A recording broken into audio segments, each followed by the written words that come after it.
This morning on Today, only on NBC. From KPRC Local 2, this is Beyond the Headlines. Good morning, I'm Kim Davis. Welcome to Beyond the Headlines. Thank you so much for joining us. If Facebook were a nation, its 600 million users would make it the third most populous nation on the planet, right after China and India. With that many users, it is inevitable that when changes are made, people get frustrated. But because of a whole bunch of changes lately, the howls of protest are a lot louder than normal. NBC's Mike Wendland shows you can blame it on social network wars. You wonder why Facebook has been bombarding you with all these redesigns and pop-ups and scrolling comments over the past couple of weeks? Well, blame it on Google and its new Facebook rival, the Google Plus app that just went public and allows people to organize their followers into circles of friends, family, and acquaintances and do just about everything Facebook does, but in a much less cluttered-looking screen. And then there's Twitter, which just keeps getting bigger and bigger. And Foursquare, which posts your location and receives store discounts and coupons. So Facebook has pretty much combined all the features of the rivals and added a real-time scrolling list of friends' posts along the right side of a page and a revamped news feed that lets users design their own social media newspapers. Now, a lot of users are angry, frustrated, confused, and they've been organizing petition drives, complaining about privacy violations, and demanding that the old, simpler way of Facebooking somehow be restored. But as a matter of fact, it is about to change even more. Facebook has announced a brand new user interface called Timeline. And Timeline is kind of like a magazine scrapbook of your life. And there'll be more apps as well to help you connect with movies and books and events. The one certain thing about social media is it changes all the time. If you want more information about this, head over to my PC Mike Tech blog. There is my address on your screen. I've built in direct links to everything you just saw. Till next time, I'm PC Mike Wendland for NBC News. When the tools of Facebook, Twitter, LinkedIn, Google, all that stuff are used correctly, the benefits are endless. But what about all the changes? Crystal Washington is a social media expert, international speaker, and marketing strategist. She says it's important to have a plan and be strategic when you use social media. Karen McCullough is a branding expert, international business speaker, author, and consultant.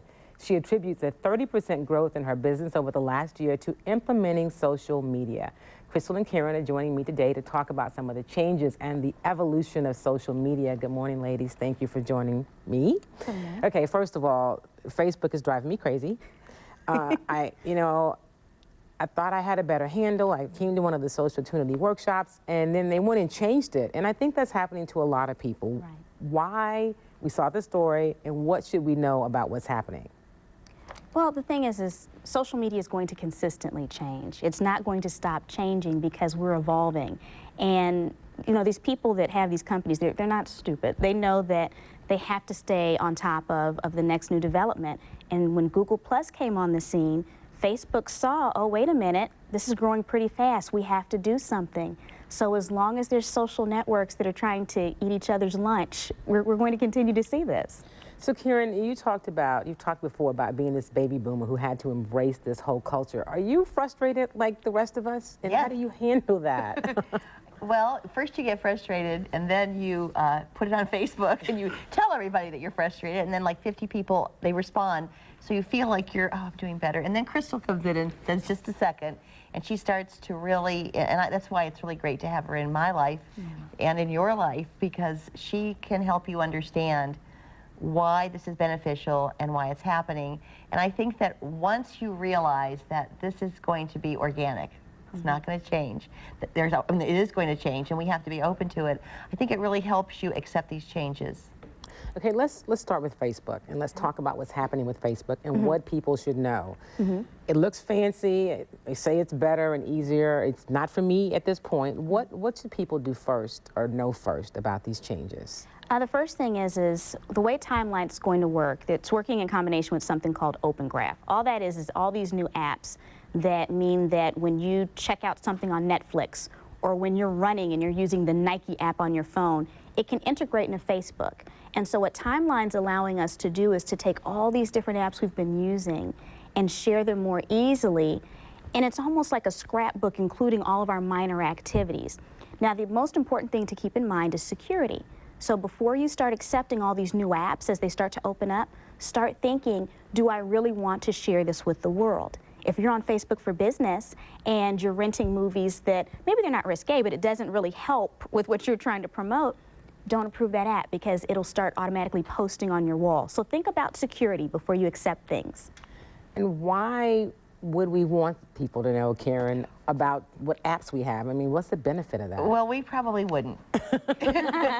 You know, if remember, I have a strategy, and I am on Facebook for my business, and I grow my business on Facebook. I'm interested in you, and I'm also interesting. So the things that I post, I am trying to attract people who are hiring a speaker to notice my posts and to realize that I have something to offer. So I called Crystal and I said, well, what would I do with this timeline? I don't want to share anything personal really on Facebook. And she said, of course you do, but you want to share, not personal, but you want to share your business. And you want to put the history of your business up there. And once I got that mindset of why I'm on Facebook, understand why you're on there, get your strategy, everything gets just a lot easier. And I'm not quite so upset. I'm not so ruffled anymore because I don't want you to know, where I'm going for coffee or what movies I've seen.